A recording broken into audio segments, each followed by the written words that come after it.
Right now, a Little Rock police officer is in serious condition after he was hit by a car at a popular shopping center. Isabella Moeller is live at the Promenade in West Little Rock to explain what led up to this incident. Isabella? Hey, good morning, Ashley. This all started right around 5 o'clock here at the Promenade in West Little Rock. What I want to get to first is Little Rock Police just released a picture and a name of who they believe is responsible for hitting this officer. I hope we can pull up the picture right now. Raquel Roche Brown. It's a 22-year-old, and you can see her right there. That's who police are looking for. If you know where she is or how anyone could get a hold of her, give police a call. Again, this all started last night, though, at 5 o'clock here at the Promenade. Police were called for a suspicious person at the Justice store, and then a couple stores down is when an officer tried to arrest a group of women. The suspect, who they now believe is Raquel Brown, ended up hitting the officer, who is now in serious condition. Here's what witnesses and police had to say.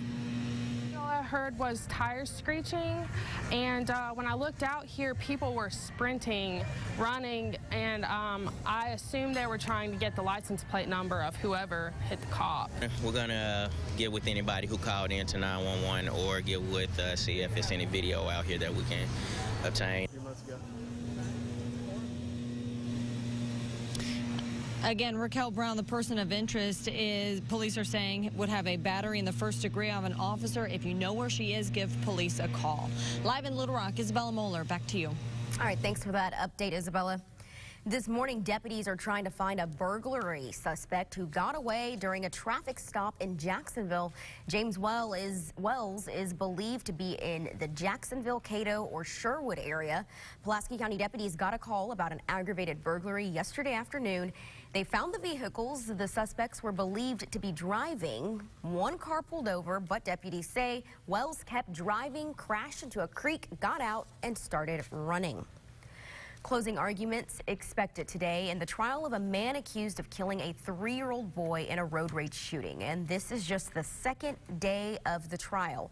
Yesterday, the prosecution called 8 witnesses. The defense for Gary Holmes didn't call any. Holmes is accused of murdering 3-year-old Asen King.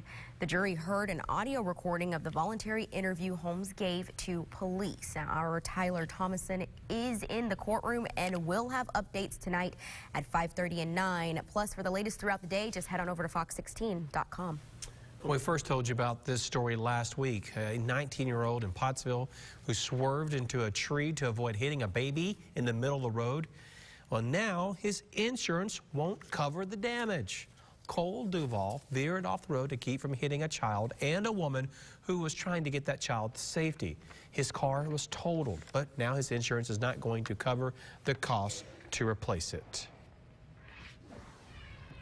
The push to legalize casino gambling in Arkansas is gaining more momentum. A petition in support of the change has nearly 50,000 additional signatures.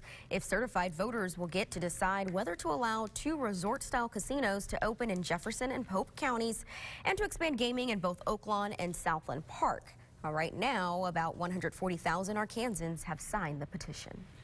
A stunning day Tuesday for 2 of President Trump's former associates. Campaign Chairman Paul Manafort found guilty and attorney lawyer Michael Cohen pleading guilty of felony crimes. In fact, this morning, President Trump tweeted this about Cohen, quote, "If anyone is looking for a good lawyer, I would strongly suggest that you don't retain the services of Michael Cohen," end quote. Susan McGinnis has the latest now on the implications for the president. President Trump's former attorney, Michael Cohen, pleaded guilty to 8 charges of financial fraud, including 2 campaign finance violations. He worked to pay money to silence 2 women who had information that he believed would be detrimental to the 2016 campaign and to the candidate and the campaign. Cohen admitted to making hush money payments to former Playboy playmate Karen McDougal and adult film star Stormy Daniels. Both claimed to have had affairs with President Trump. We're in the second quarter of a 4-quarter game. This president's in trouble, and we're coming for him. Cohen admitted the president directed him to do so. There's a cover-up here by our now President of the United States. That is undeniable. The president's attorney said in a statement there is no allegation of any wrongdoing against the president in the government's charges against Mr. Cohen. Also, former Trump campaign chairman Paul Manafort was found guilty on 8 of 18 counts of bank and tax fraud facing him. On the other 10 charges, a hung jury. Mr. Manafort is disappointed of not getting acquittals all the way through or a complete hung jury on all counts. Ahead of a rally Tuesday night in West Virginia, President Trump showed support for Manafort. I feel badly for those. I must tell you that Paul Manafort's a good man. It doesn't involve me, but I still feel, it's a very sad thing that happened. The president avoided talk of Cohen. Today, President Trump will award the Medal of Honor to the family of an airman killed in Afghanistan. Tech Sergeant John Chapman was killed in action in 2002 while saving the lives of several of his fellow troops in a battle with al-Qaeda terrorists on a snowy mountaintop. President Trump will present the award to Chapman's spouse and his family at the White House ceremony. The Medal of Honor is the nation's highest award for bravery. A judge will hear arguments today on whether the man suspected of killing 4 people at a Tennessee Waffle House is competent enough to stand trial. Lawyers for Travis Reinking filed a motion last week saying a court-ordered mental evaluation shows he is too mentally unstable.